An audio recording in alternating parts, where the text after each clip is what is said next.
Shalom Elohim, haleluya, puji nama Tuhan, semangat pagi Bapak Ibu Saudara yang dikasihi Tuhan kita, Yesus Kristus. Jumpa lagi bersama saya Pendeta Samuel Mabuntu dalam Renungan Pagi ke 2686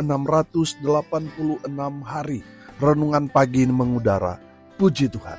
Bapak Ibu Saudara yang dikasihi Tuhan, sebelum kita membaca, mendengarkan, dan merenungkan firman Tuhan hari ini, mari kita berdoa, minta pimpinan Roh Kudus. Kita berdoa. Bapa di surga, berbicaralah kepada kami semua. Pakai firman Tuhan ini untuk menegur kami, menasihati kami, meneguhkan iman percaya kami, dan memberkati kami semua. Di dalam nama Tuhan Yesus yang adalah firman Allah yang hidup, kami berdoa. Amin. Haleluya. Bapak Ibu Saudara yang dikasihi Tuhan, bersama dengan saya kita akan belajar Alkitab dari kitab Kejadian sampai kitab Wahyu. Mari buka Alkitab kita. Efesus pasal yang pertama ayat 15 sampai ayat 17. Di bawah perikop doa untuk pengertian tentang kemuliaan Kristus. Demikian firman Tuhan. Karena itu, setelah aku mendengar tentang imanmu dalam Tuhan Yesus dan tentang kasih-Mu terhadap semua orang kudus, aku pun tidak berhenti mengucap syukur karena kamu, dan aku selalu mengingat kamu dalam doaku, dan meminta kepada Allah Tuhan kita Yesus Kristus, yaitu Bapa yang mulia itu, supaya Ia memberikan kepadamu roh hikmat dan wahyu untuk mengenal Dia dengan benar. Amin. Firman Tuhan, haleluya. Bapak Ibu Saudara yang diberkati Tuhan, dalam kebenaran firman Tuhan ini, Rasul Paulus mau memberikan kesaksian kepada gereja Tuhan, kepada kita semua tentang kehidupan jemaat di Efesus yang sangat luar biasa, sehingga Rasul Paulus mengakui itu. Saudara, pertanyaannya sekarang, apa istimewanya jemaat di Efesus dilihat dari sudut pandang Rasul Paulus? Yang pertama, yang membuat jemaat di Efesus itu istimewa, yang pertama adalah iman mereka. Sudah perhatikan ayat 15. Karena itu, setelah aku mendengar tentang imanmu dalam Tuhan Yesus, haleluya. Saudara, Rasul Paulus mendengar berita tentang jemaat yang ada di Efesus yang kuat imannya. Walaupun mereka diterpa berbagai macam tekanan, penganiayaan, penderitaan, tetapi iman mereka tetap kuat bersandar kepada Kristus Yesus Tuhan. Amin. Tidak berubah. Walaupun ada banyak sekali penganiayaan pada orang-orang percaya di zaman itu, tetapi tidak membuat iman jemaat yang ada di Efesus goyah. Haleluya. Bapak Ibu Saudara, kalau kita melihat sekarang ini banyak orang hanya karena jodoh, hanya karena harta, hanya karena ingin naik pangkat, dapat jabatan, hanya ingin diterima dan banyak followers, banyak orang meninggalkan imannya. Banyak orang menjadi Yudas. Banyak orang mengkhianati Yesus hanya karena perkara-perkara dunia. Bapak Ibu Saudara yang dikasihi Tuhan, dalam kebenaran firman Tuhan ini kita belajar dari jemaat yang ada di Efesus tentang apa? Tentang iman mereka yang sungguh luar biasa, yang tidak tergoyahkan. Walaupun mungkin mereka punya banyak alasan untuk meninggalkan iman mereka. Mereka punya 1000 alasan untuk menyangkal Yesus. Karena apa? Banyaknya tekanan penderitaan yang mereka alami. Tetapi mereka tidak melakukan hal yang bodoh itu. Mereka tetap kuat di dalam iman mereka kepada Kristus Yesus Tuhan. Haleluya. Bapak Ibu Saudara, tetaplah kuat di dalam imanmu. Walaupun ada banyak sekali godaan-godaan yang sepertinya menggiurkan, yang sepertinya menjanjikan. tetapi tetaplah kuat dalam iman saudara kepada Kristus Yesus Tuhan. Amin. Saudara, miris sekali mendengar saudara-saudara kita yang ada di daerah-daerah kantong Kristen. Banyak dari antara mereka hanya gara-gara mie instan, hanya gara-gara keperluan, kebutuhan sehari-hari, supaya mereka dapat uang, mereka dapat pekerjaan, akhirnya mereka meninggalkan iman mereka. Terlalu murah. Yesus telah memberikan segalanya buat kita supaya kita memperoleh hidup yang kekal. Tapi hanya gara-gara sembako, hanya gara-gara mie instan, hanya gara-gara saudara mungkin dapat bantuan dari saudara-saudara kita dari seberang, lalu saudara meninggalkan iman saudara. Saudara, saya yakin dan percaya hanya orang bodoh yang meninggalkan imannya hanya untuk sesuatu yang sementara. Bapak Ibu Saudara yang dikasihi Tuhan, tetaplah kuat imanmu. Amin. Walaupun mungkin kenyataannya saudara tetap susah, tetap menderita, tetap ada dalam penganiayaan. Tetap kuat imanmu. Karena apa saudara? Karena iman kita itu memberikan satu kepastian keselamatan kepada kita. Bahwa hidup di dunia ini hanya sementara. Umur kita itu hanya singkat. Seperti uap ketika kita mau masak nasi atau air. Sekarang ada, sebentar saja tidak ada. Artinya hidup kita di dunia ini begitu singkat. Saudara yang dikasihi Tuhan, kehidupan kita setelah kematian itulah kekal. Makanya saudara yang dikasihi Tuhan, tetap kuat imanmu. Karena iman di dalam Kristus Yesus Tuhan memberikan kepastian keselamatan. Di luar Kristus mereka hanya menjanjikan semoga dan mudah-mudahan masuk surga. Tapi saya mau bilang, hanya di dalam Kristus Yesus Tuhan saudara mendapat kepastian keselamatan. Amin. Haleluya. Makanya saudara harus kuat imannya. Jangan goyah hanya karena perkara-perkara dunia. Tetap kuat dalam Tuhan. Amin. Haleluya. Yang kedua saudara, istimewanya jemaat di Efesus yang kedua, perhatikan ayat 15. Di situ dikatakan, dan tentang kasihmu terhadap semua orang kudus. Haleluya. Saudara yang diberkati Tuhan, istimewanya jemaat di Efesus, mereka itu sangat mengasihi orang-orang kudus. Kalau dalam konteks sekarang ini, hamba-hamba Tuhan. Haleluya. Bapak Ibu Saudara yang diberkati Tuhan, mereka sangat menghargai, mereka sangat menghormati orang-orang yang melayani mereka. Baik para rasul, hamba-hamba Tuhan, pendeta, gembala, mereka sangat-sangat menghargai orang-orang yang melayani mereka. Saudara yang dikasihi Tuhan, saya yakin dan percaya hamba-hamba Tuhan, pendeta atau gembala saudara adalah representatifnya Tuhan di muka bumi. Apa yang saudara lakukan kepada gembala atau pendeta saudara, itu sama juga yang saudara lakukan untuk Tuhan. Makanya saudara yang dikasihi Tuhan, saya dorong saudara, hormati, hargai hamba Tuhan yang melayani jemaat, melayani saudara sekalian. Karena apa saudara?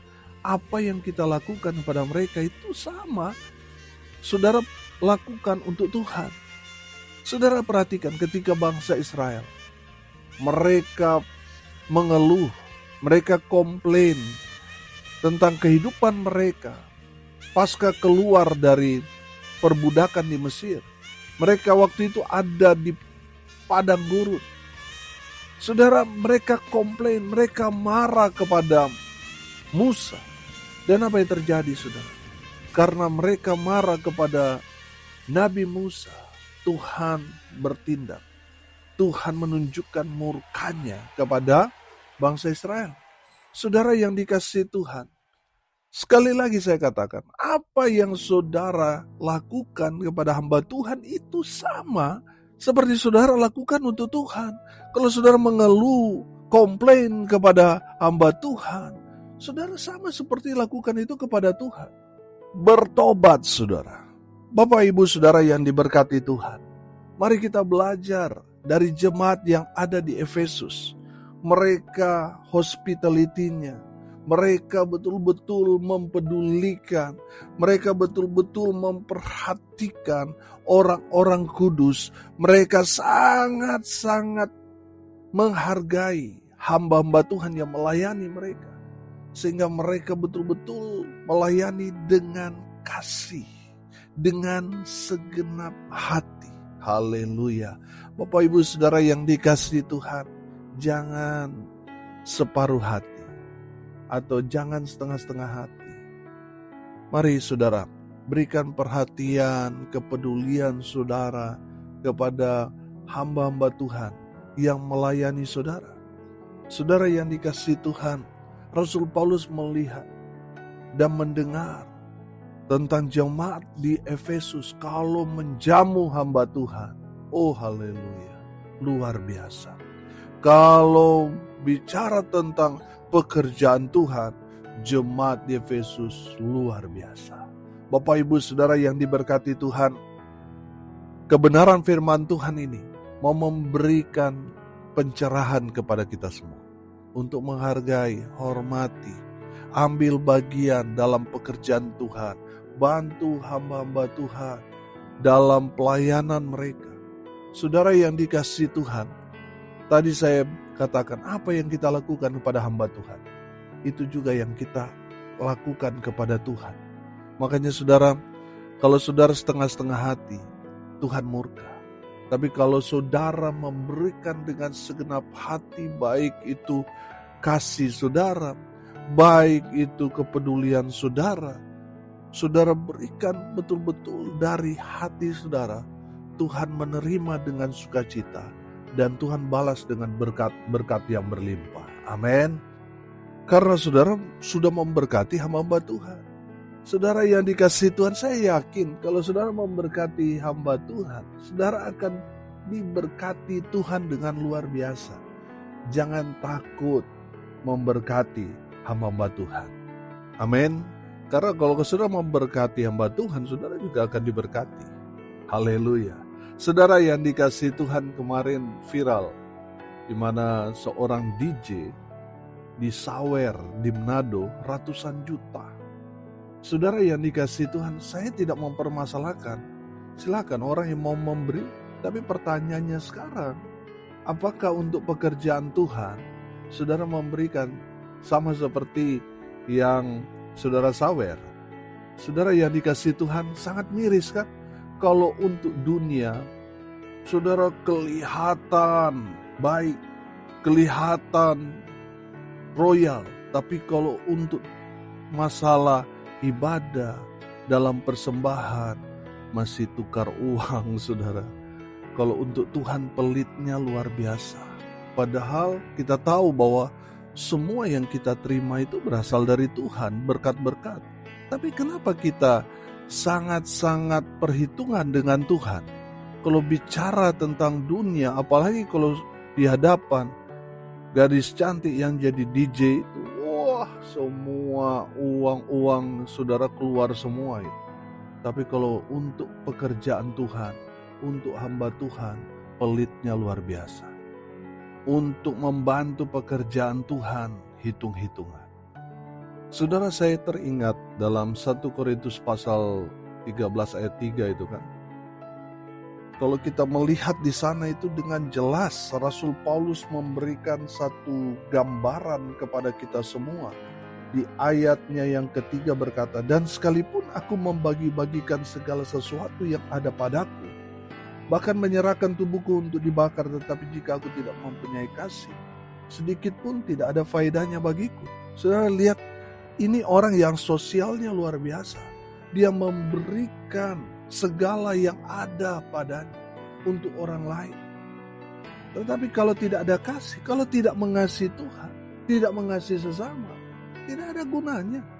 Kalau hanya mengasihi sesamanya, saudara berbagi, tapi kalau saudara tidak mengasihi Tuhan juga sama, tidak ada gunanya. Saudara yang diberkati Tuhan, mari kita belajar dari kebenaran firman Tuhan ini. Rasul Paulus melihat jemaat yang ada di Efesus, kasih jemaat di Efesus ini kepada hamba-hamba Tuhan yang melayani, pada pekerjaan Tuhan. Wow, luar biasa. Servis mereka, hospitality mereka itu luar biasa. Saudara yang dikasihi Tuhan, mari kita belajar dari jemaat di Efesus tentang kasih mereka. Yang ketiga, istimewa dari jemaat di Efesus, kerendahan hati. Ayat 16 dan ayat 17, perhatikan. Aku pun tidak berhenti mengucap syukur karena kamu, dan aku selalu mengingat kamu dalam doaku, dan meminta kepada Allah Tuhan kita Yesus Kristus, yaitu Bapa yang mulia itu, supaya Ia memberikan kepadamu roh hikmat dan wahyu untuk mengenal Dia dengan benar. Haleluya. Saudara yang dikasihi Tuhan, saya melihat di sini bahwa Rasul Paulus mendengar dan menyaksikan sendiri mengenai apa? Mengenai kerendahan hati dari jemaat yang ada di Efesus, sehingga membuat Rasul Paulus terhibur rohnya. Ketika Rasul Paulus mendengar dan menyaksikan kehidupan jemaat yang ada di Efesus yang sungguh-sungguh rendah hati. Walaupun mereka mungkin diberkati secara finansial, tapi mereka ketika datang kepada Tuhan, mereka merendahkan hati. Haleluya. Ada banyak orang, saudara, kalau sudah diberkati, waduh, sombongnya luar biasa. Kalah-kalah Lucifer, saudara. Kalau sudah dapat jabatan, pangkat, posisi yang lebih tinggi, waduh, sudah gak kenal orang, sudah gak kenal Tuhan lagi. Bapak Ibu Saudara yang dikasihi Tuhan, mari kita belajar dari jemaat yang ada di Efesus mengenai kerendahan hati mereka, sehingga Rasul Paulus betul-betul tersentuh. Makanya Rasul Paulus mengucap syukur kepada Tuhan. Karena apa? Karena buah pelayanan Paulus yang ada di Efesus sungguh luar biasa. Mereka menerapkan firman dalam kehidupan mereka. Mereka betul-betul hidup dalam kerendahan hati. Makanya mereka selalu ada dalam doa Rasul Paulus. Haleluya. Bahkan Rasul Paulus meminta supaya Tuhan memberikan kepada mereka roh hikmat dan wahyu untuk mengenal Dia dengan benar. Saudara yang dikasihi Tuhan, saya yakin dan percaya kalau jemaat yang ada di Efesus itu mereka tinggi hati, pasti doa Rasul Paulus beda. Saudara yang dikasihi Tuhan, saya yakin kalau jemaat yang ada di Efesus itu mereka sombong, mereka tinggi hati, pasti Rasul Paulus mendoakan supaya mereka rendah hati. Tapi saudara lihat, karena hidup mereka rendah hati, Rasul Paulus berdoa supaya mereka tetap ada di jalan Tuhan yang benar, supaya mereka dipenuhi hikmat daripada Tuhan, supaya mereka mengenal Dia dengan benar melalui firman Tuhan. Haleluya. Bapak Ibu Saudara yang diberkati Tuhan, mari kita belajar dari jemaat yang ada di Efesus, belajar kerendahan hati mereka. Amin. Apapun posisi jabatan saudara, mungkin saat ini saudara owner perusahaan, pemimpin dalam bidang saudara. Saudara, ketika kita datang kepada Tuhan, mari kita belajar untuk merendahkan hati kita, bahwa kita semua sama dimanapun kita berada. Orang yang tinggi hati pasti mendapat perkenanan Tuhan. Tuhan berkenan kepada orang-orang yang rendah hati. Tuhan gak suka dengan orang-orang yang sombong. Tuhan menentang orang-orang yang tinggi hati, orang-orang yang angkuh, orang-orang yang sombong. Tuhan gak suka.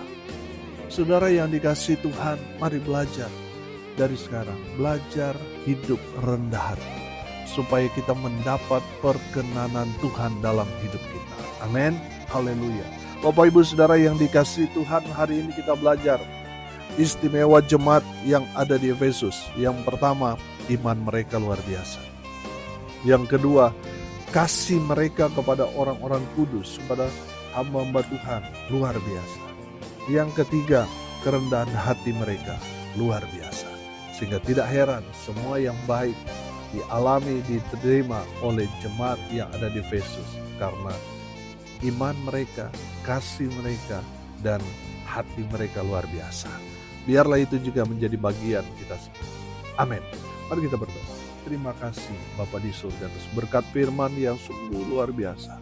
Memberkati kami, berkati semua pendengar dimanapun mereka berada. Tuhan memberkati hidup mereka. Rumah tangga mereka diberkati. Usaha, pekerjaan, pelayanan mereka dibuat beruntung, berhasil dalam segala hal. Mereka yang sakit Tuhan sembuhkan.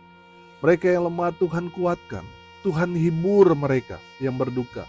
Dan biarlah berkat sorga turun memenuhi semua pendengar. Bapak, Ibu, Saudara yang dikasihi Tuhan, arahkanlah hatimu kepada Tuhan dan terimalah berkat dari Tuhan Yesus. Tuhan memberkati engkau dan melindungi engkau. Tuhan menyinari engkau dengan wajah-Nya dan memberi engkau kasih karunia. Tuhan menghadapkan wajah-Nya kepadamu dan memberi engkau damai sejahtera. Di dalam nama Tuhan Yesus, sumber daripada segala berkat. Saudara yang percaya diberkati Tuhan, katakan amin. Puji Tuhan. Bapak, Ibu, Saudara yang diberkati Tuhan dari kebenaran firman Tuhan ini, kalau saudara diberkati, jangan lupa bagikan atau share firman Tuhan ini kepada saudara-saudara yang lain supaya mereka juga diberkati. Karena untuk itulah kita dipanggil untuk jadi berkat. Salam kasih dari Bali. Saya Pendeta Samuel Mawuntu. Sampai jumpa besok pagi. Tuhan Yesus memberkati kita semua. Haleluya.